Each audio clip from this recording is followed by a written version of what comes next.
Welcome back to the You Not Me podcast. This is the second episode in a 5-part series on launching well into adulthood. In today's episode, we're going to talk about relationships and why those are one of the key foundations in launching well. There's a lot of qualities that you can have as you leave college or high school and launch into the workforce. You can be talented, you can be driven, you can have a really impressive resume, and yet you can still end up isolated, not trusted, and in the end, alone. It's a really common experience for a lot of young people these days, despite living in the most connected generation ever. We have more contacts and followers than ever before, and yet we are lonely and more anxious and less truly known than ever before. Connection doesn't guarantee relationships. Proximity doesn't guarantee intimacy. Followers don't guarantee true friendship. It all comes down to intent. So Harvard ran the longest study ever of human happiness. It's called the Harvard Study of Adult Development.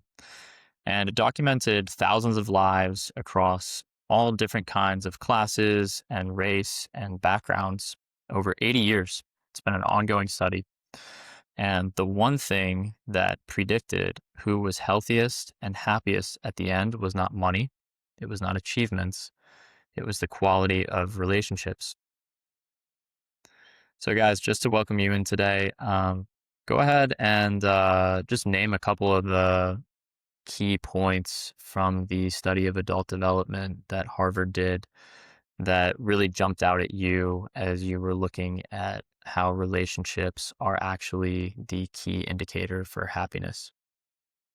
Yeah, I think one of the things that's really interesting is this is very similar to there's a company called Blue Zones where they look around the globe and they find these blue zones of really healthy people and people that have lived to 100, the most people. And is it what they eat? Is it activity? Is it whatever? But the one thing that they found with every single group that they talked to, it was relationships. And so Mhm. similar to this, I mean, I think this is a fascinating study, and it's amazing it's gone on for so long. But they literally had people from the tenements, the slums, and the poorest parts of Boston to actual Harvard students. I mean, they had Mhm. people that were actually some of these people were not only physicians, lawyers, presidents, even came out of the study.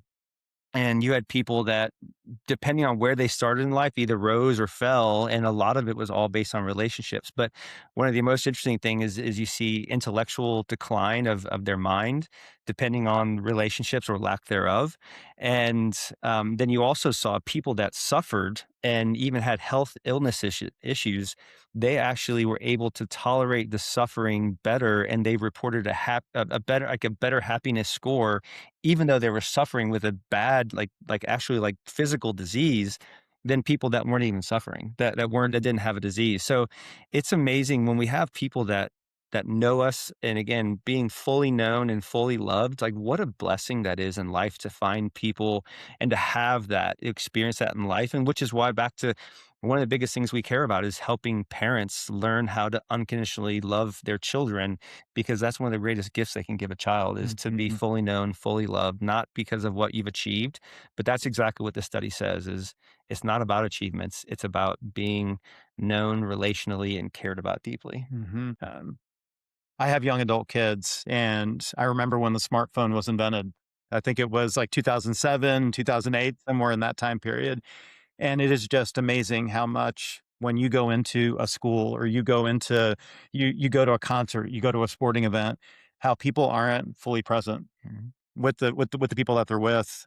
We went out to dinner last night, and I just looked around, and there were table after table after table of people that were sitting there looking at their phones and being engaged with somebody that was, either they were just like scrolling on social media or engaging with somebody who was potentially thousands of miles away versus engaging with the people and the experience right in front of them. And that's one of the things that, again, like when you think about things that came out of that study, just having intentional relationships and being intentional with the people around you and being present. Mhm. And even one of the things that they found was that couples that were married, even if they bickered, but they knew that they're like that it was a true covenant. They weren't leaving each other, like the door was locked from the outside. Even though they bickered, they were healthier by having a sometimes, hard relationship versus the people that weren't married at all Mhm. or that were married and it was like totally a distant relationship where there was no warmth, there was no true genuine care. And just I mean, just how the cognitive decline happened and just how just they were so unhappy because they didn't have that true, genuine, deep, authentic relationship. Yeah. Yeah, and that really gets into the main idea for today, which is that it's really down to intent when it comes to relationships. And I think that from the you, not me perspective, the best relationships come down to how you treat people when there's nothing in it for you. And that really reveals your character, which was the first episode in this series. So if you haven't heard that, definitely go back and listen to that because that's really the foundation for the remaining principles. Um, and so today we're really going to speak about 5 key pillars here of relationships. These are going to be presence and respect, friendships and influence, communication, dating and boundaries, and then lastly, family and service. So, just to kick it off, guys, presence and respect. There's a quote from Maya Angelou that we've used a lot before, that people might forget what you say, but they'll never forget how you make them feel.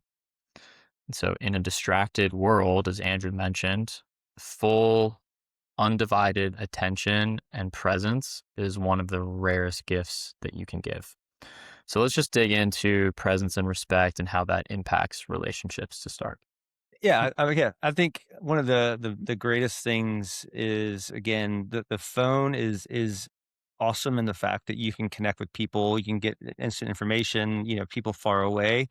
But if you're doing that in the midst of someone being right in front of you, and which is why I mean part of that's how this whole you not me even started is when I went through the loss of everything and I saw what matters most is people and relationships and when I decided, okay, you know what, maybe I don't love the company I work for or my function, and I felt like, should I change jobs? What should I do? I just wasn't loving what I was doing. I said, you know what, the number one thing I'm going to do is whoever's in front of me. Again, whether it was the highest level person that I could see at my customer or the lowest, or if I went to the grocery store or whatever it was, checking out at a restaurant, could I love that person well and make sure they felt valued and cared for and seen? And that changed the joy of my job. Like yeah, I was still doing the same job. I kind of was like, I'm not loving this, but I looked forward to going out and interacting with people every day because it was almost like a game to an extent to where I was like, okay, my hope is how can I put a smile on their face? And so I was Mm. trying to find a way to not just ask them good questions, but just to listen to them. And I can't remember if we talked about this on a previous one, but I know we have spoken about this at least offline. Is there was I forget which podcast, or maybe it was Chris Willicks or somebody was talking about. Um, there was they planted somebody on a plane that sat next to somebody in this like 3 or 4 hour flight, and then they interviewed the person sitting next to them afterwards who had never met them before, no idea what they were doing, whatever. And they asked him about the person that sat next to him, and they said, "This was the most interesting person I'd ever met." And they're like, "Really? Well, tell me about him." And they said, "Well," and they stopped, and they were trying to think, "Well," um, and they're like, I don't know. I don't know all those things." But yet they thought they were the most interesting person. Why? Because they just asked them questions and questions and questions about themselves, and they wanted to get to know them. And I mean, that's what true presence is not saying like, "Hey, can I tell you all the great things I've done, but can I learn and hear more about you, your story, where you're from, why you live the way you do, and how can I love you better and what you're going through?" And when you truly genuinely care and seek to ask questions, it changes everything in a relationship. And Mhm. great, it's good when it's a ping pong back and forth, but at the same time, if you can ask more questions and then be quiet and listen to someone's response and understand and then have empathy or maybe even give some wisdom, whatever it is, but it's back to, can I care more about the person in front of me than myself? Yeah. And the bulk of my professional career has been in recruiting. I've kind of dabbled in different things within human resources, but spent a lot of time in recruiting. And similar to your story that you just shared, some of the best interview feedback actually didn't come from people directly interviewing candidates. It was from the receptionist. Mm, It was from the security officer. It was from people that were that would engage with candidates versus the ones that the candidate knew they were actually engaging with.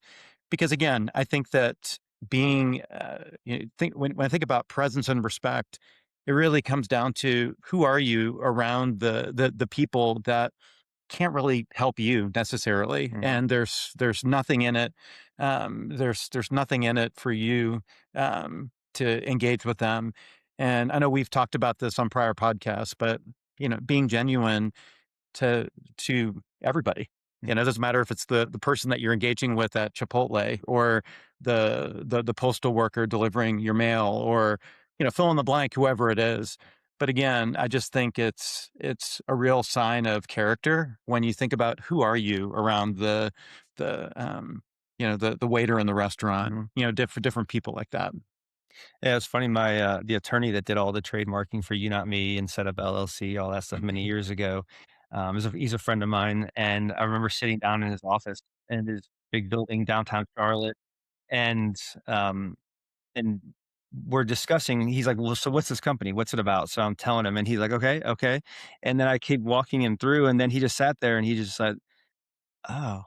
And he just had never thought about it in the way that we're trying to do this. And I remember about a week later talking to him, and he said, "You know what?" He said, "It was so cool having that conversation with you." And he said, "When I left that day, I made it a point to, when I saw the security guy downstairs, I not only did I say hey and smile, but made sure I learned his name, everything else." And he said, "It's actually made coming to work even more fun, because every time I see Joe or whatever his name is, and we smile, we talk." And he said, "It's just amazing. I've even seen, my oldest son in college, like there's a number of people that they tell my boys all these life story things, but they're just, working in the cafeteria at a restaurant, but because they've actually cared to get to know them and ask them questions, it's changed the dynamic to where it's much more than just a transaction. It's actually been transformational relationship where they share deep things with my boys. It's pretty Mhm. funny."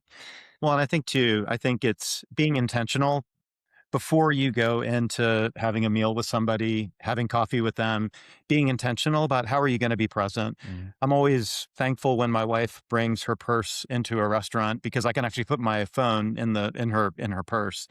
And I found, like, last night we went out to dinner, and I had a chair next to me, and I was able to put my phone down on the chair. But there is something that happens where if it's out, I have a tendency to want to grab it and want to check it for whatever reason. So I think it's really about being intentional about, okay, how can I make sure that I can be present Mm. and put the phone away?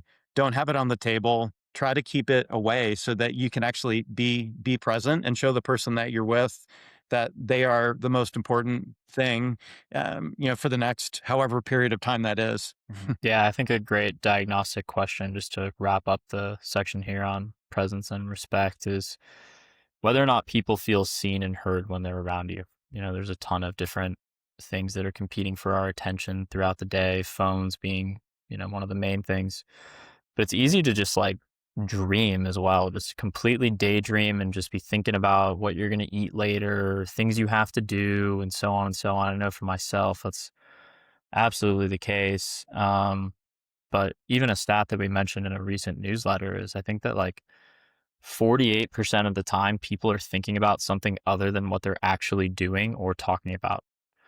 And that the more you daydream and think about something else, the not only the less present, but also the less content you are with where you're currently at. So something to keep in mind. Moving on to friendships and influence now, the second pillar. Jim Rohn has a classic line where he says, in essence, that you will be the average of your 5 closest friends. So people have said before that if you're friends with 4 alcoholics, that you'll be the 5th. If you're friends with 4 people who go to the gym 4 times a week, you'll be the 5th. And so relationships are quietly changing who you're becoming and shaping you, whether you notice or not. And so, guys, maybe dig into here a little bit how it's so pivotal as you come into your 20s. You start thinking about a family, spouse, where you're going to live, what your priorities are going to be. Um, just talk about how much friendships and influence matter in those. something that the I was talking to another parent about, when you think about being a young adult, one of the hardest things is you actually have to parent yourself. And you need to make yourself do all the things that your parents encourage you to do, but now you're on your own. And something that has come up a number of times with with people, this whole term of like, who is your personal board of directors, or who is your, if you think about like you have your family, but then when you get into your 20s, you slowly form your second family, the people that you're going to be spending a lot more time with, who are influencing you, giving you advice, and just this notion of, who's investing into you and who are you investing into. But again, it really gets down to, who are you surrounding yourself with? And uh, I've seen time and time again, people that have had the wrong people surrounding them, but they made intentional decisions to move away from them, and just the dramatic changes in their life. It's incredible. Yeah, man, I can't even tell you how thankful I am for so many friends, and both of you being counted among those. Just that challenge me, that hold me accountable, that actually model and exemplify what I want to be. And it's so, I mean, I have some buddies that I go to a Bible study with, but then we also have like four of us out of that Bible study. We'll sometimes we'll grab dinner together and just go through some things, ask some hard Mhm. questions, and it's amazing to see the growth and the fruit that comes from that, versus, oh yeah, golf, this, that, and golf is awesome and fun. But if we're just talking about golf all the time, that I don't know if we're really growing that much, right? I mean, so Yeah. so the thing is can we talk about golf, but then also, which is why, the Bible Caddy podcast is great. They talk about golf, which is really fun, but then they talk about really life, deep things. Mhm. And it's been really cool to see guys that I love to go play golf and do things with, and then we can also sit down and have some really deep, hard conversations and Mhm. challenge each other and ask each other, why do you believe that? Why do you do this? Why do you do that? I mean, again, it goes back to, you know, why do I do anything? And it's based on my heart posture. Is it am I doing something out of duty and obeying because I'm told I have to, or because I really want to do that? Mhm. And we were talking about that this morning, actually. Is what is your heart posture in everything you do? Is it because you genuinely know how valued, loved, and cared for you are? And then out of that love overflows, you want to do all these things for people, not because you get a thank you, not because you get an attaboy and your reputation is great, Mhm.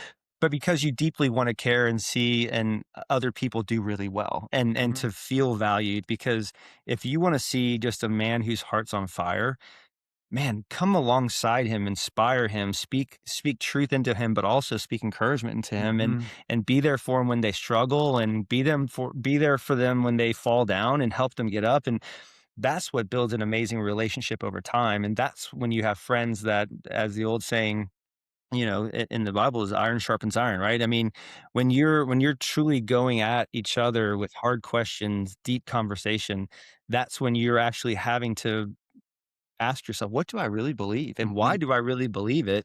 And then therefore, hopefully you walk stronger out of that and more courageously. Mhm. And I think it's having friends that tell you the truth, Mhm. and friends that encourage you. And I think it's also good to do a diagnostic and ask yourself, okay, what kind of friend am I Mhm. to people? Am I somebody who is an encourager? Am I somebody who wants to tell my friend the hard truth, in a loving way? Even so, again, I think of, there are a lot of ways that people can feel that they are connected to something online that is just not personal and it's not real. But being surrounding yourself with, with a good close friend, and being a good friend, and all of that. Yeah. I mean, AI can't show up at your door at 2 in the morning. When you're in the midst of Right. a crisis, AI can't help you move into your new place. The amount of followers you have, most of those people, if you say one thing wrong, they're going to abandon you in a heartbeat. And because they're only following you for fickle, whatever reasons, but do they genuinely know you and truly care about you? That's what a good friend is, Mhm. that knows. I mean, again, we all know we're going to stumble, we're going to make a mistake. I mean, Jared's been here for 5 years now. I mean, he's seen many of those, but he's still here, and so I'm so grateful for that. And it's such a blessing to have friends that are there for the long haul, and so few people have those these days because Mhm. they stay surface level versus genuinely wanting to know other people. Yeah. Yeah, I think that friends are really like elevators. They can either lift you up or bring you down. So if you are thinking about where you want to go as you launch well into your 20s, you want to choose those friendships accordingly. For moving on to communication now, the third pillar. And a thing that you find, I think, as you move into your early 20s and mid 20s is that, especially in this current generation that's so online, is that it's really easy to avoid hard conversations and confrontation that needs to happen.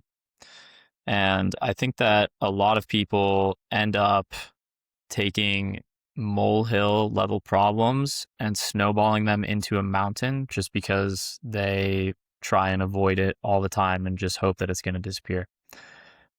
So, guys, if you can talk about just communicating truth with wisdom and how it's better to face a hard conversation early and get out in front of things until it gets a lot worse. Yeah, I mean, I look, I grew up and still, I have to try to really fight the urge. I'm a people pleaser. I mean, I always have been. I mean, from growing up and being, being a year younger than everybody in my grade, the last person to really grow, hit puberty, all that stuff, being the smaller person for a long time. I mean, it's you feel kind of cowardly in some ways, and sometimes that leans into people pleasing and can be disguised. Oh, I'm doing the right thing for other people, but sometimes it's like, no, you're just afraid to have a hard conversation. Mhm. And again, whether it's with your spouse, with your kids, at work, wherever it is. Again, I mean, there was one time my son and I were going through a restaurant called Mezza. We were in line going through, and this person started berating the person behind the counter and cussing them out because they said, "No, I'm sorry, we can't do this." And he was basically, the guy was trying to get a bunch of food for free, and I finally had to step in and say something. I'm like, "No," I'm like, "Sir, can you stop talking that way? I mean, that person doesn't deserve for you to talk to them that way. You can say it in a different way, in a better way." And that person got mad at me and then was grumbling and went up. He stopped. But sometimes we have to step in and actually be the person that says, I'm not gonna allow bad things to happen to other people just because someone else is a jerk, and whatever the reason being. And that's why, again, back to, we've talked in the past about, are you a cow or are you a buffalo when the storm comes? The cow just keeps running away from the storm and actually ends up, the storm still catches it and they stay in it way longer than they should have, versus the buffalo that turns and runs into the storm. They still go through the same storm, but it's that much faster, and they faced it head on. And I think I mean, I actually purposely wore my red, white, and blue shirt today, just having Memorial Day, celebrating the life and the gift of fallen soldiers that have given their life. And that's why, from when my kids were, as young as 3 and 5, I taught them to, whenever they saw police or military firemen, to go up and say thank you for your service, because those are the people that actually, when there is a fire or they do hear guns go off or whatever, they don't run away. They turn and they run towards it. Mhm. They are willing to give their life, and a true friend lays down their life for another. And their families, they go through so much because they don't know if their spouse is coming home that evening, or if their Mhm. parent is coming home, because they could be called to do something which ultimately could cost them their lives. But at the same time, they're willing to do the hard things for other people. And what a Mhm. blessing that is to have those. Well, when I grew up, we didn't have texting. It wasn't like the super olden days, but They used to it, chisel on rocks, yeah, right? used Yeah, to, yeah. we did smoke signals, we did all kinds of things. But I've people are very comfortable texting, Mm, and I know that I've communicated some things. I remember there was a group text where I delivered a message, and it was definitely a message that I should have delivered in person mm, or verbally, and I did it over text, and it fell like a lead balloon. mm, And I think that with texting, people are very comfortable texting. mm, People are very comfortable texting harsh words. tough messages that are things that that really should have been said in person. And so I just want to encourage that. I mean, I think around communication, it really is about when can you step up and know I need to have this conversation, have it in person. If you're a parent, role modeling this with your kids and helping them as they are moving into young adulthood. How do you role model and show them how to have hard conversations? And when you think about the friends that we talked about in the last segment, role modeling and practicing having a hard conversation. I need to have a hard conversation with this person and getting advice, because again, things that are minor, if they're not dealt with, they could feel like enormous. They can feel and just eat up your insides over just not dealing with it. When again, I think it's just really important just to hit some of these things head on and practice communicating with truth and grace, and engaging versus staying behind a screen. And a lot of times, sometimes it turns into passive aggressiveness to Mm-hmm. where you just, fun, and you just go do it and you slam the dishes around or whatever, make it louder than it needs to be, or whatever. You do all these things, but actually, I've never done that oh before. yeah, of course not. And the thing is a lot of times it's kind of like forgiveness. A lot of times that bitterness wells up, and actually the other person, they probably feel it, but you're really killing yourself on the inside too, and you're hurting yourself. Where if you just took the time, even though it's hard to, and I believe in over communication, because a lot of times when in lack of communication, there can be a vacuum, and most of the time people bring negative things into that vacuum, not positive things. And so again, I mean, if you're passive aggressive about something because you're frustrated, whatever, just instead of being afraid to have that conversation, have it. You get through it a lot faster. But also, Mhm. person may not even know that they're doing it. Like, they totally could be unaware, and it's just something that you need to make sure you point out. And if the person truly, genuinely is a friend or loves you, they'll feel terrible they've done it, and they'll want to change and make a better decision next time, and try to fix it. And so that's why it's so important to truly have open and honest communication. And again, like, you look at coaches or managers, like, oh, I have an open door policy, come on in every time. And then people do, and then they get hosed for it. And so it's like, but if you say open door and you really, like, I mean, I tell our boys, you can tell me anything. I may not be happy with what you've done, but I'm still going to love you unconditionally regardless. And so that's led to a lot of really deep conversations that I'm very thankful that I've been able to have with my boys. And so as a leader or as a friend, do people feel the same way, that they can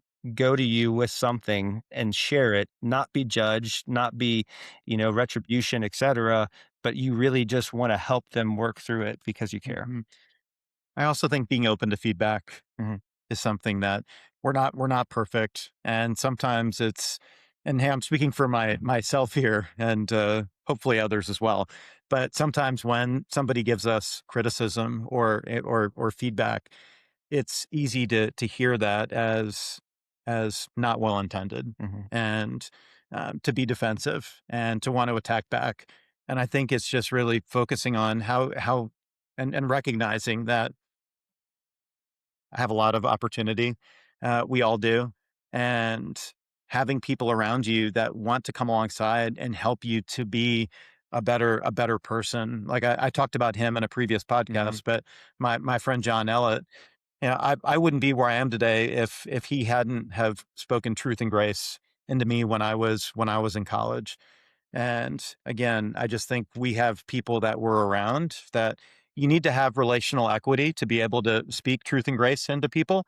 And so you need to, but Mhm. those people that you are close with, and be that friend for them, and then allow them to be that friend to you. Yeah, it's really easy to fall into either the grace or the truth ditch when it comes to communication. But truth without grace just ends up being harsh, and grace without truth just ends up being cowardice. But people who communicate with maturity and wisdom and thoughtfulness are able to hold the tension between both of those things really well. Um, Fourth pillar now, dating and boundaries. So most people who are in their early 20s or mid 20s are dating, they're looking for a spouse. Maybe they're looking maybe they're looking for things they shouldn't be looking for.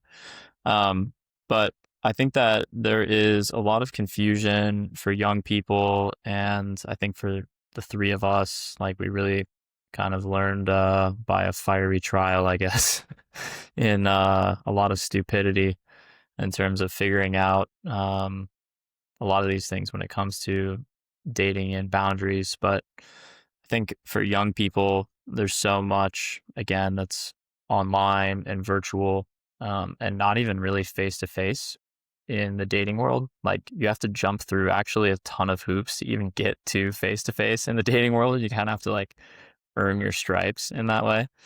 Um, but I think that a lot of young people tend to confuse attention with affection and intimacy with love. And I think that one of the core truths that we need to address in this section today is just that the choice of a spouse is one of the, if not the most important choices that you'll make in your life. And that's going to shape you and your future more than most other things in life, honestly. And it's not just who you let close, but it's also what you allow within that relationship, referring to the boundaries aspect of this pillar. So let's talk through maybe the difference between chemistry and character, maybe some ways that people get trapped by looking for validation. And then lastly, why it's super important to set boundaries early in a dating relationship. Yeah.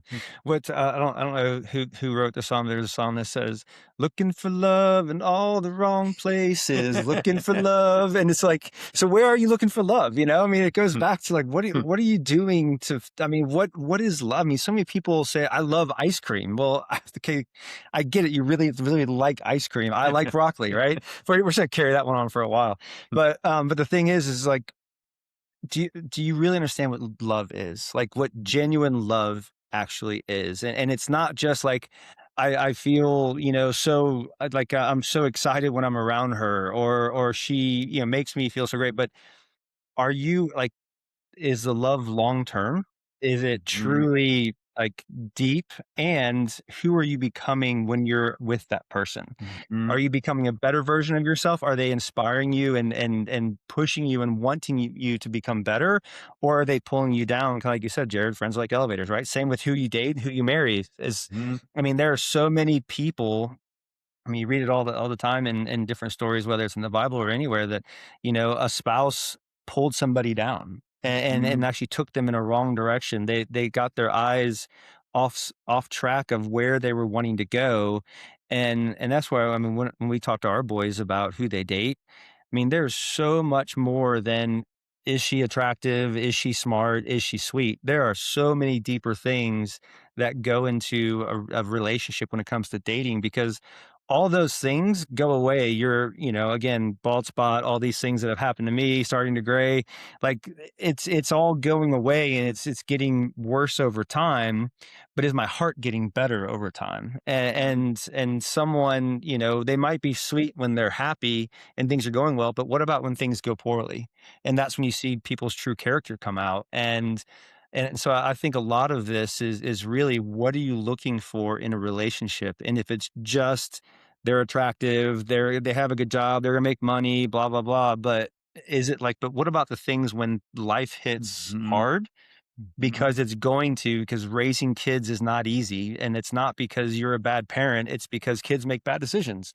And so how are you going to handle those together? Are you going to be on the same page when it comes to discipline? Are you going to, care deeply about each other when one person makes a bad decision, whether it's a spending decision or whatever it is? How are you going to work through? And is there forgiveness? Is there grace? Is there understanding? And also, even back to the person that you marry, what was their family like? Were they loved well by their parents? And what was the family example of what a marriage should look like? And that's part of, with Carly and I mean, our marriage is an example to our kids as far as what a, hopefully a godly marriage, that of people that care and are willing to sacrifice and, for each other, what that looks like, versus just things are great when things are great, and when things aren't great, they're terrible. A lot of it comes down to as well, like what are you actually talking about? When I was dating my now wife, we had we were living apart. So we met in college and we met our junior year, and then we actually went to different colleges. So we finished our senior year apart. But we spent hours and hours and hours on the phone and talking about just a myriad of topics. But that really gave us an opportunity to really get to know each other's character. Hmm. And I think when I think about boundaries, and you mentioned this, Jared, setting boundaries early. And when you think about the kind of person that you want to become, there are different boundaries you need to think about, it's like there's obviously like physical boundaries, there's emotional boundaries, there's a lot of there's different ways to look at that. But a lot of it is it's very easy to set a boundary on day one. It's almost impossible to actually reset or establish a boundary after a year or 90 days, or it's very hard to implement a boundary once you've already passed that. And so I really think it gets down to, okay, what kind of person are you becoming, per what you said? What kind of person are you becoming around the person that you're dating? And are they growing you and encouraging you to become the person that God intended you to be, or are they pulling you one way or another? And again, I'm just so thankful that my wife and I had those opportunities to have all those long phone conversations, because it really forced us to get to know each other in a really meaningful way. And where I think you need to kind of think about what are you actually talking about? Yeah. I mean, I think too, when you step back and look at if you get married in your 20s or 30s, odds are you're going to have anywhere from 40 to 50 years living with that same person. And what does that look like in the big picture? Like, is you know there's a chance, like, my mom was in a car accident when I was 12 and she had brain damage and she was not the same person my dad married. And so, what if all those things go away? It goes back to the heart, and who are they?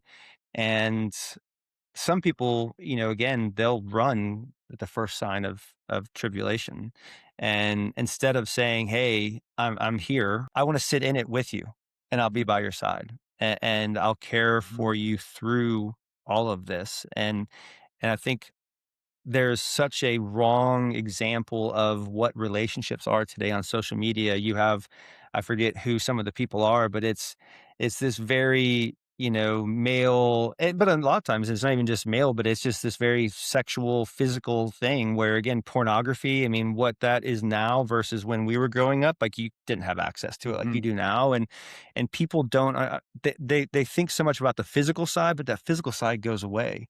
And, like, there are Mhm. so many times we come off the mountain down into the valley, and how are you living then? How are you gonna get Mhm. through? Do you love your spouse even when the kids go away and you say, "Hey, well, let's just go for a walk, and let's just Mhm. go and enjoy the time walking, talking, etcetera." And it doesn't have to be these amazing dates all the time. And I mean, you have so many people that have blown things out of proportion with promposals and everything else, and it has to be this extravagant way. But would you wanna be with a person if there was 0 extravagance at all? Mhm. If it was just simple, you were barely making it by, but you had enough that they would be enough. Mhm. And so many people don't even look at, they want the big exotic, and when that goes away, they go away. Well, the best things are free, or low cost or free. Going for a walk, Mhm, going for a hike, playing pickleball, playing tennis, going for a bike ride. I mean, there's so many. Having a picnic in the park. I mean, there are so many things that can give you those unique opportunities to spend time together that really don't cost a lot of money. mhm, And yeah, if you are in a relationship where there is a pressure to spend a lot of money to impress the other person, you need to get out of that relationship. mhm, absolutely. Moving on to the last pillar now, family and service. Something I've realized a lot recently is that it can feel really easy to want to go somewhere to someone else's house or to church or be with other people because you can just perform. And I think that if a lot of us are being honest with ourselves, our true self is not always coming out when we're around other people. And so the unfortunate flip side of that is that the people who are closest to us often get our worst. Um, and I think that, Andrew, you mentioned this before, but it's really easy to give your A game elsewhere and then come home and give your C or worse game to your family. And I think that maturity is one of those things that shows up first at home because there's no audience. You don't really get anything back directly. I think obviously there is an argument for some kind of long-term return Mhm. on that, but it's really hard because there's not an immediate payoff for people. And so, how you treat people, especially those who are closest to you at home, who can't advance anything in your life, is really what reveals your truest character. So, guys, just to close here, talk about this last pillar and why it's so key in the realm of relationships. Yeah, I mean, one of the things that we were talking about is obviously, love. What does it mean? And there are a couple different things. Is one is time, time, right? Giving people time, and then I think the other one is SACRIC.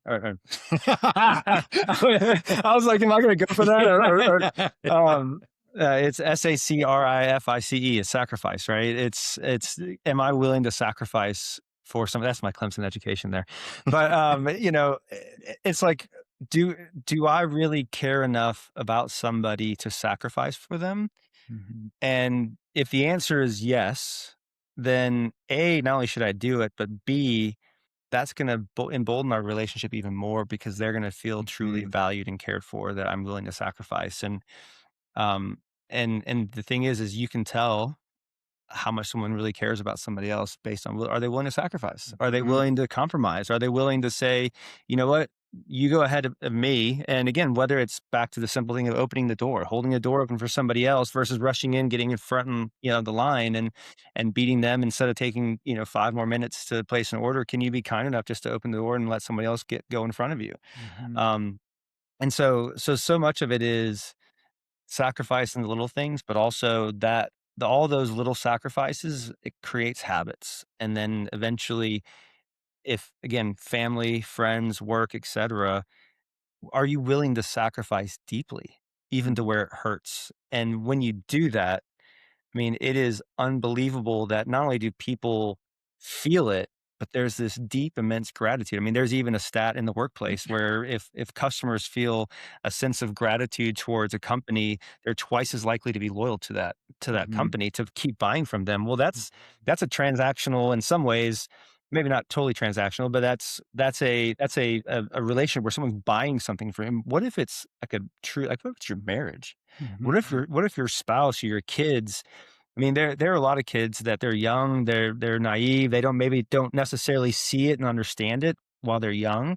But there are so many Mhm. people that I talk to that as they get into their 30s and 40s, and they're like, "Oh my gosh, I saw how much my mom or my dad sacrificed for our family or for each other, and how much that means to them." And again, we shouldn't do it so we get a "Hey, great job, Andrew, way to Mhm. sacrifice, buddy."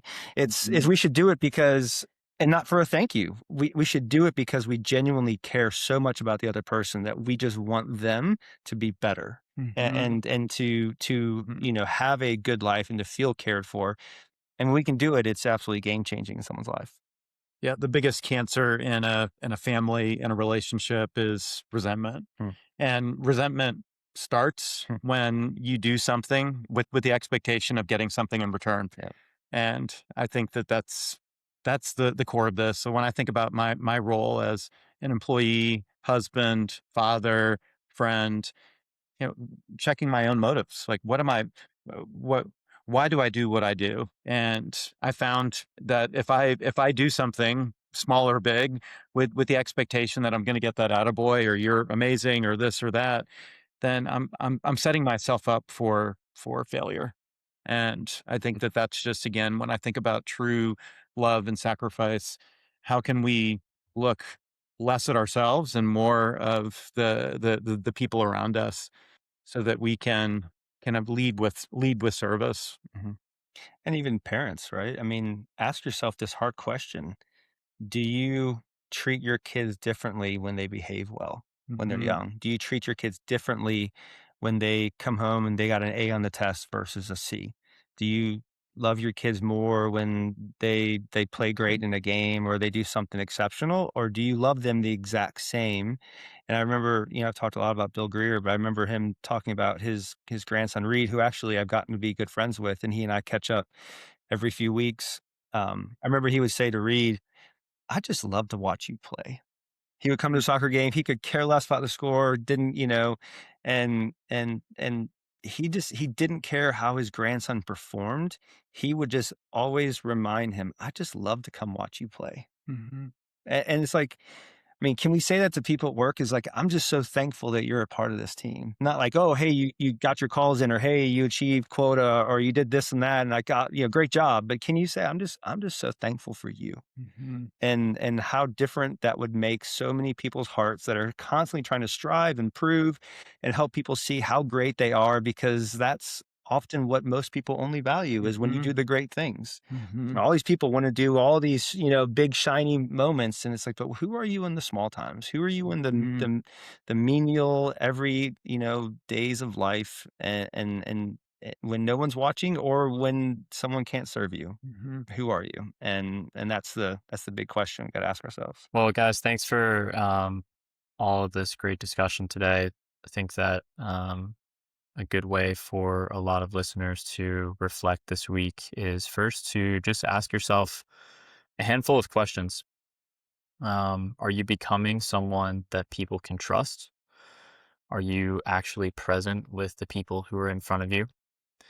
Can you handle hard conversations with grace, whether you're receiving or giving the difficult conversation? And are you serving people who can't repay you? The truth is that a successful life, no matter how good it looks in the eyes of the world, if it's built on broken relationships, in the end, it's just a failure. And then lastly, a challenge for this week, 3 things that you can try. First, try to put your phone away if you're having a one-on-one conversation. Something that I'm trying to do myself more often, and it's always more fruitful than not. Um, have one honest conversation that you've been avoiding. So it might be with a friend, could be with a coworker, could be with a spouse, a significant other. Have that conversation, even if it's hard, even if it's awkward. Have that. And then lastly, serve someone in your family or in your community without someone else asking you to do that. And then to end with one question each day, you can ask yourself whether or not you made people around you feel more valued today. To close, remember that you're not going to be remembered for what you accomplish in life. You're going to be remembered for how you made people feel. This has been the You Not Me podcast. Thanks for listening.